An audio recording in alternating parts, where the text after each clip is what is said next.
ও মাই god, New Zealand এটা কি করলো ভাই! 36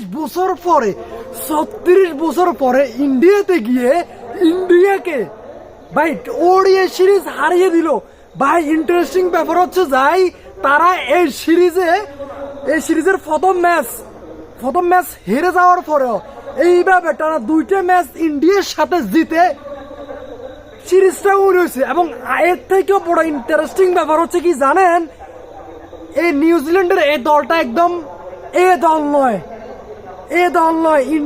নিউজিল্যান্ডের একদম আমি বলবো সি দলও নয়, মাঝামাঝি স্তরে রয়েছে। বি দলও নয়, বি দলের থেকেও নিচের স্তরের দল দিয়ে ইন্ডিয়ার মাটিতে ওডিআই সিরিজ জিতলো নিউজিল্যান্ড। ও মাই গড, গ্র্যান্ড ফিলিপস দুর্দান্ত তার সেঞ্চুরি দেখলাম। এবং ড্যারেন মিচেল তিনি 3টে ম্যাচে দুর্দান্ত খেলেছে, 2টা সেঞ্চুরি পেয়েছে, আরেকটা তো মনে হয় 86 রান নাকি 82 রানের মতো নিয়েছে।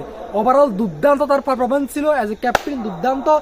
তবে বিরাট কোহলি ভাই কি বলবো, আজকে 85তম সেঞ্চুরি করেছে ইন্টারন্যাশনাল ক্রিকেটে। আর মাত্র 15টা সেঞ্চুরি দরকার, আর মাত্র 15টা সেঞ্চুরি হইলেই তিনি সচিন টেন্ডুলকারের পরে ক্রিকেট ইতিহাসে 100তম সেঞ্চুরি দেখা পাবে। এবং এটা ভেরি মাচ পসিবল।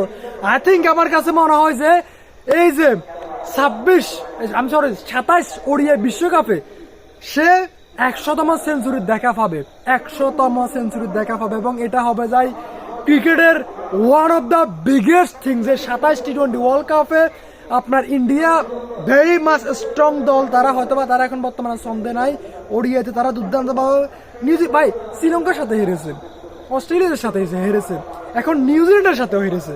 বাট তারা দে আর ভেরি কোয়ালিফাইড, তারা অনেক কোয়ালিফাইড, তারা কাম ব্যাক করবে। এবং 27 ওডিআই বিশ্বকাপে যখন সেমিফাইনাল বা ফাইনাল খেলবে তারা, তখন এই যে বিরাট কোহলি যদি তখন সেঞ্চুরি করে বা তার একটা সেঞ্চুরি দরকার, ওই সেঞ্চুরিটা হলে 100তম সেঞ্চুরি দেখা পেয়ে যাবে, তখন ব্যাপারটা অন্যরকম ইনক্রেডিবল হবে। যাই হোক, বিরাট কোহলির আজকে সেঞ্চুরিটাও কোনো কাজে লাগলো না, তার সেঞ্চুরিটা হয়তো বা কাজে লাগতো যদি আর 30 থেকে 40টা রান বিরাট কোহলি নিতে পারতো, বা 30টা রান অ্যাটলিস্ট নিতে পারতো, শেষ পর্যন্ত খেললে সে হয়তো বা জিততে পারতো। বাট একজন ওয়ান অ্যান্ড অনলি এই লাস্ট ম্যাচে বিরাট কোহলি সে ট্রাই করেছে, তার 100% দিয়েছে, হি গেভ হিজ 100%।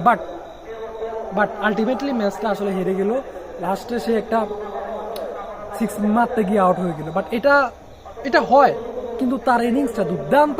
তবে এর পাশাপাশি আজকে হার্ষিত রানা যেটা করেছে ভাই, এজ এ বোলার মনে হচ্ছে যে এজ এ ব্যাটসম্যান কি দুর্দান্ত খেলেছে ভাই। 50 করেছে ফর দ্য ফার্স্ট টাইম, দুর্দান্ত হার্ষিত রানা। এবং নীতিশ রানাও 50 করেছে। ইন্ডিয়ার হয় শুধুমাত্র আপনার এই যে বিরাট কোহলি সেঞ্চুরি পেয়েছে, নীতিশ রানা 50 পেয়েছে, এবং হার্ষিত রানার আমরা দুর্দান্ত ইনিংস দেখলাম। ওভারঅল ইন্ডিয়ার পারফরমেন্স আমি মনে করবো যে টপ অর্ডার এবং মিডল অর্ডারেরও আসলে আমি আজকে ওরকম পারফরমেন্স দেখি নাই। বাট ইন্ডিয়া নিউজিল্যান্ডের কাছে হেরে গেল ভাই, কিরকমটা লাগে নিজেদের মাটিতে।